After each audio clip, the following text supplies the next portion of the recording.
Hello guys, how have you been? Welcome to my YouTube channel. So you remember some few weeks ago I made a video about something I would do different in my house if I was building today. And so today I've decided at least to give you three, I would call them mistakes, because to be honest it's mistakes we did before when we were building this house. And my lighting is not, I think we have, yeah, I think this side is better.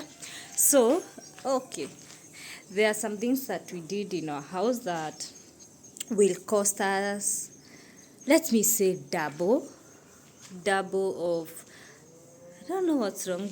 I can't place. Okay, there are some things that we did in our house that will cost us double because we'll have to redo them.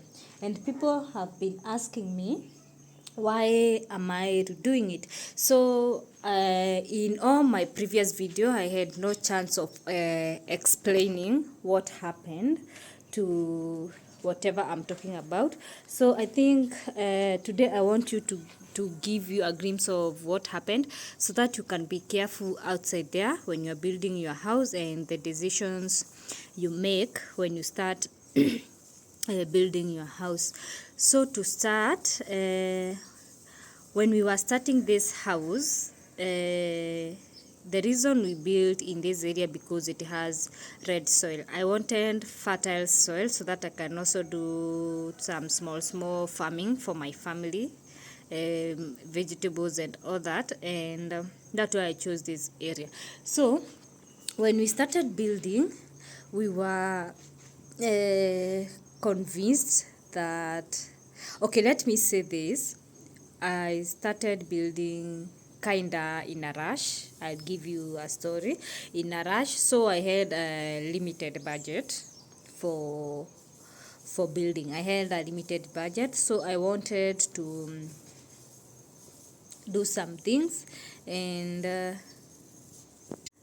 so we were ready, we had a limited budget, and we were kind of ready to save on some things. Let me say we cut corners, if that makes sense. So there are some places we cut corners thinking that it will not be problematic, but now it's becoming a problem because we cut the corner and now we have to spend more to redo whatever we did. So people have been asking me why I'm redoing my floor. Let me show you my floor. Right, my floor, and it came to my understanding that if this is pure concrete, you see ivumbi, nilikuwa naambiwa that pure concrete yenye imetengenezwa vizuri haifai kutoka hivi vumbi, kubambuka. I don't know the term. Haifai kubambuka and all that. And now my kids have been playing here. I think I'll find a video. Kuna a crack imetoka from this side all the way to that side of the kitchen, and in this area there is also a crack from, I think this one is visible, yes, this one here. So the cracks zinakaa like this. You see, there is a big crack, ni venye imefunikwa. Hii, unaona iko hadi huku, imefunikwa because my kids play here. So imeenda hivi, imekuja ikatokea somewhere here. Yeah. So imetokea hapa hivi. So every room has this kind of crack, and you can see ni kubwa, although right now haitoki tena. So this one has run all the way to that area, the pantry area. And now let me tell you a story of what we did wrong. So the story of those cracks, when we started doing foundation, we were convinced, I don't know, because we had budgeted for a good foundation, but somehow, you know, when you are under budget, when you get somewhere you can cut corners, you take that option. So we were convinced that because this is red soil, it does not expand like cotton soil and other types of soils. So where did we cut corners? We backfilled the foundation with the red soil, and I cannot say whether it was backfilled well or not, but that is what we did. I think I'll attach a video here of the backfilling. So we backfilled using the red soil, and now the biggest mistake that we did to cut corner is we did not use the BRC mesh.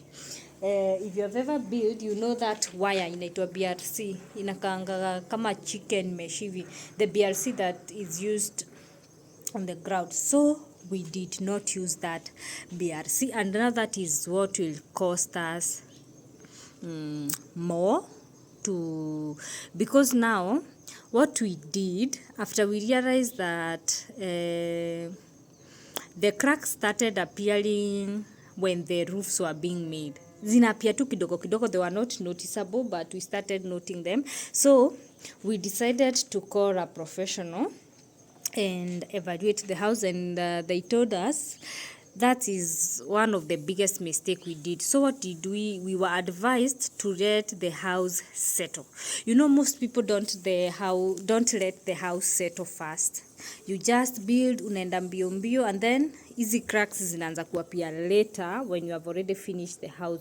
So we were advised, because we did not use the BRC mesh, we were advised to not continue with the other things first. So we let the house settle vizuri, because we even backfilled with red soil, hatukutumia maram and all that.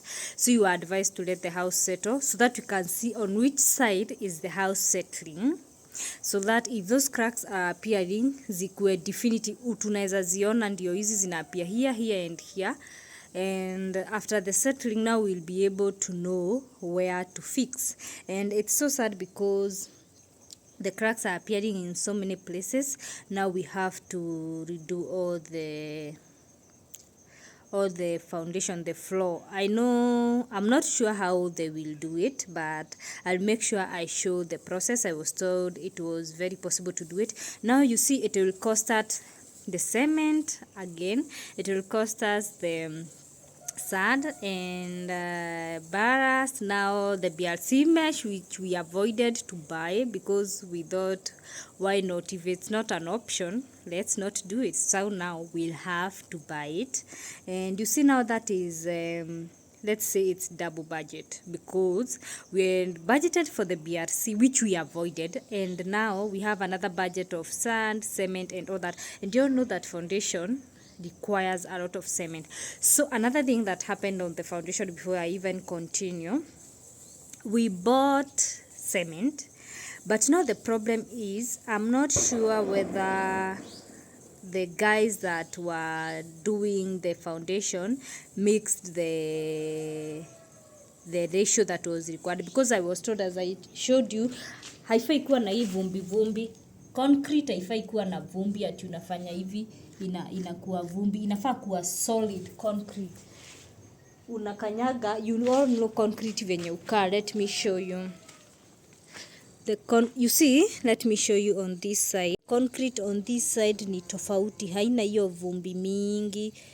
So I was told the concrete that has ratio poa yenye ilikuwa inatakikana should be solid like this one, haina vumbi vumbi venye hii ingine ukikanyanga inatoa vumbi vumbi. Inafaa kuwa na vumbi kidogo sana, but this one of mine has vumbi. That's another problem, because for us, we bought the cement that we were asked to. We never cut any cost on cement. So maybe the contractor is the one who, not the contractor, the guys who are mixing, I'm not sure whether they mixed the exact ratio that it was required to mix. So that's why I'm saying, please, please, please don't make that mistake that we did, because it will cost you double the cost. So for people who have been asking me why I'm redoing my foundation, that is the reason why I'm redoing it, because I was even told I cannot continue with the finishes when the foundation is cracking. Even if I put tiles or SPC or whatever floor that I want I want it installed, it will continue cracking and hizo pia zitaanza kucrack. Have you ever seen tiles zinaanza kucrack katikati ama the SPC zinangoka? Because the floor has to continue adjusting itself. The house has to continue settling. So I hope I've answered that question. The problem was the BRC and I think the mixture issue and even a contribution of red soil, filling with red soil. So that one thing. So another thing that I want to mention that will cost us big time is these building stones. Yeah, this one will cost us some amount too. When you look at them from here, they look like they are normal Darugo stones. Yes, for that I blame ourselves also. I'm not blaming anyone in this video. I'm blaming ourselves because at the moment we did not know how to verify that this is Darugo stones or not. So some stones are strong, I will not deny that, but some other stones are weak and zinavunjika. There was a lot of vunjika stones, and you know when stones zinavunjika, it means that sio mzuri sana. So what happened is that the guy who was bringing us stone alituambia ni za Kware, but for us hatuko tunajua Kware stones za Darugo stones venye ati tunafaa kujua venye zinakaa kabisa. Remember, this is our first time building.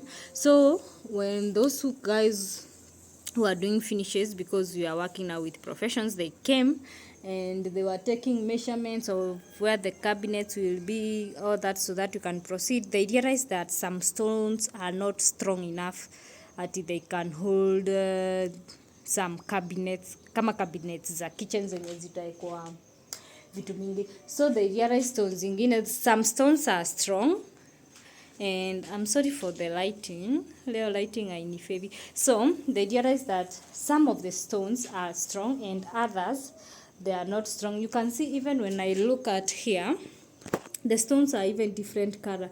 This is a juu, you see these ones and these ones zote, you see these ones ziko na aka pattern, these ones are just flat, and hizo za juu kabisa ni brown. This one I think they verified that those are the strongest, hizo za juu. Then we have these middle ones, because tulikuwa tunaitisha mawe at different time as zinajenga. This different one, you see they have a pattern, and these are the weakest stones in this house. They are not bad, but we were told that they are weak stones and all that. And you can actually some points, and then we have hizi zenye zilianza chini. They are not that strong, but zote ziko poa. So you see like this stone here, unaona it has the same pattern, but unaona ndani like this one, when you do like this inatoka, it's like a stone iko filled na something else. So those are the stones that I'm talking about. You see even this one, it's a good stone ukiangalia nje, but when you do like this, actually the guys when they were doing the measurements and all that, they have to check the stones ndio wasikuweke cabinets and all that zikuje kuanguka. And you see like this stone, unaona nikifanya hivi it's not strong, inatokana.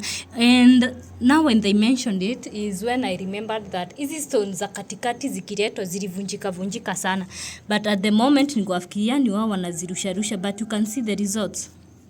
Nje ni grey, ndani ni brownish, it's like zimewekwa kitu. The same case na hizi na hii, na ukifanya hivi unaona tu zinatokana. So hizi si mawe za ati unaweza kuja ugongelee kitu ovyo. So the solution to that, they say that we'll have to reinforce all the walls, or mostly the walls that will have cabinets, but for me I would just prefer to reinforce all of them. They were saying that they will use a certain mesh. I'm not good with the construction terminologies and all that.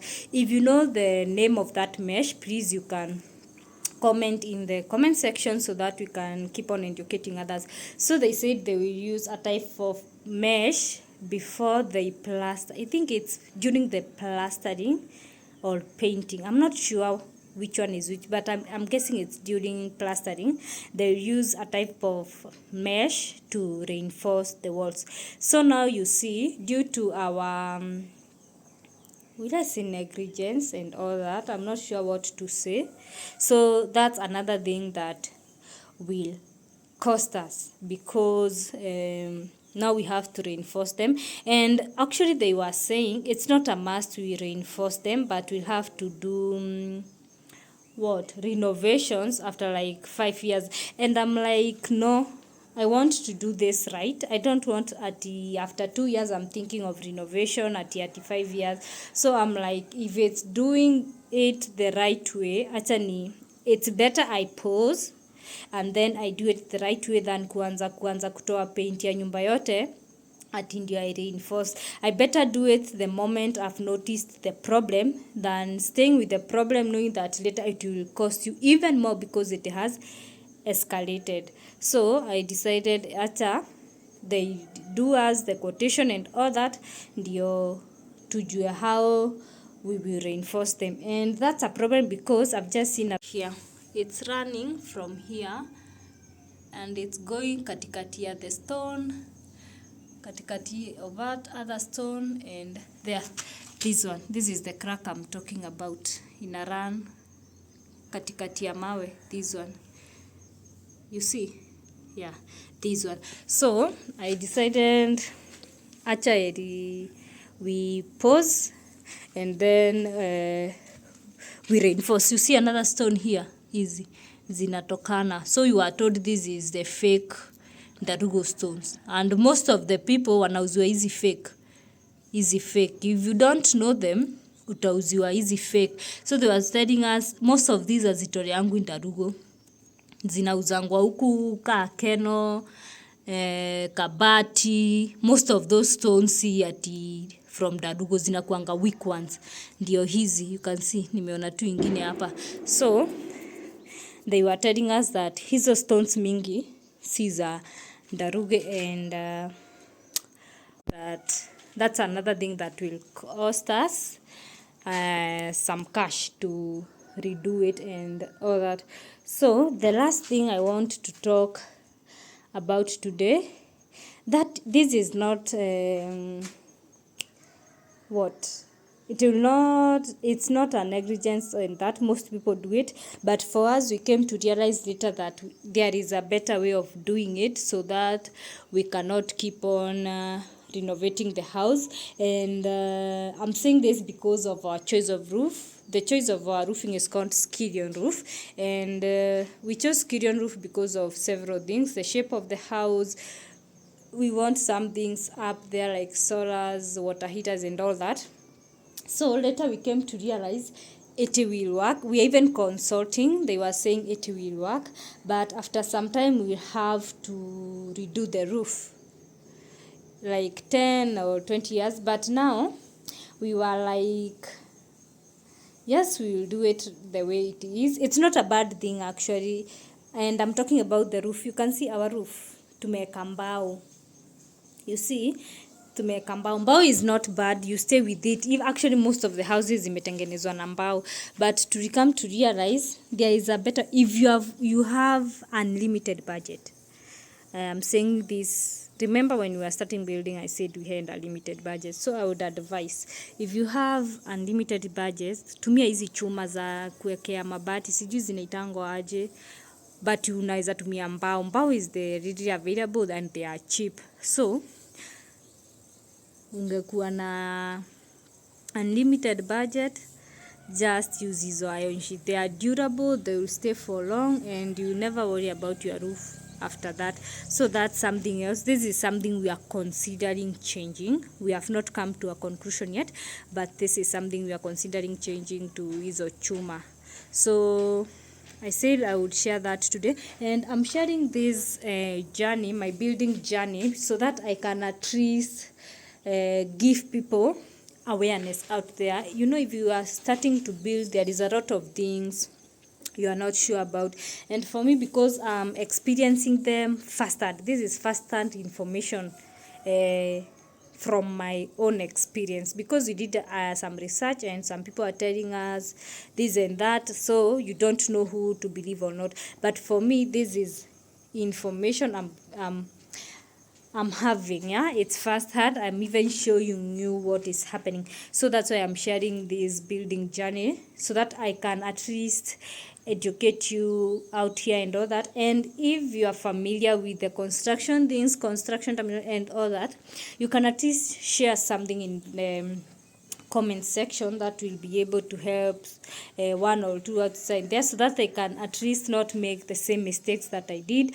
Or if you have better solution, you can also share in the comment section, so that we can see which way to go, and people can see what they would consider if they have the budget and all that. So I think that's it for today, guys. Thank you for watching this video. Let me know in the comment section something else, maybe give me suggestions of something else you'd like me to talk. Maybe there is something you would like to know about building and all that, and if I'm familiar with it, and if it's something I've experienced while building, I'll be able to share it with you, so that at least we can move on this journey together. When you're starting building, even if it's not now and God blesses you to start building, at least you can know what to avoid, what to do best, or what to improve from what I've done, because there are so many improvements you can do from this house.